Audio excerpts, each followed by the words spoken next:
కొన్నిసార్లు తల్లుల మాటలు ఒక్కొక్కసారి చాలాసార్లు రిజెక్ట్ చేస్తూ ఉంటారు. కామన్గా గమనించినట్లయితే, నీకేం తెలియదులే, నువ్వు చదువుకోలేదులే, నీకు ఫోన్ ఎట్లా ఆపరేట్ చేయటం తెలియదులే, నీకు ఈ గేమ్ ఎట్ట ఆడాలో తెలియదులే మమ్మీ, నీకు గేమ్ ఎట్ట ఇన్స్టాల్ చేయాలో తెలియదులే మమ్మీ, నీకు అసలు వాట్సాప్ ఎట్ట వాడాలో తెలియదులే మమ్మీ, నీకు ఇన్స్టాగ్రామ్ ఎట్ట వాడాలో తెలియదులే మమ్మీ, నీకు ఫేస్బుక్ గురించి తెలియదులే మమ్మీ, ఊర బైబుల్ చదువుకో మమ్మీ, నీకెందుకు మా గురించి నీకెందుకని. అలాగా చాలాసార్లు కుర్రోళ్ళు యవనస్తులు తల్లిదండ్రులతో మాట్లాడుతూ ఉంటారు, ప్రియ సహోదరి సహోదరులారా. కానీ ఈ తల్లిని మనం గమనించినట్లయితే, కుమారుడి అభివృద్ధి కొరకు, కుమారుణ్ణి ఒక ప్రవక్తగా ఏర్పాటు చేయటం కొరకు, కుమారుణ్ణి ప్రయోజకుణ్ణి చేయటం కొరకు ఎంతగానో తప్పించినటువంటి తల్లిగా హన్నాని మనము జ్ఞాపకం చేసుకుంటూ ఉన్నాం.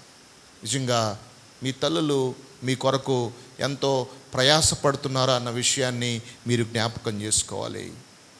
మీ తల్లులు ఎంతగానో మీ గురించి బాధ్యత కలిగి ఉన్నారు.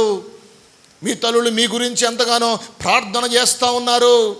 మీ తల్లులు మీకు తెలియకుండా ఎంతగానో మీ గురించి విలపించినటువంటి పరిస్థితిని నేను మీకు జ్ఞాపకం చేస్తూ ఉన్నాను.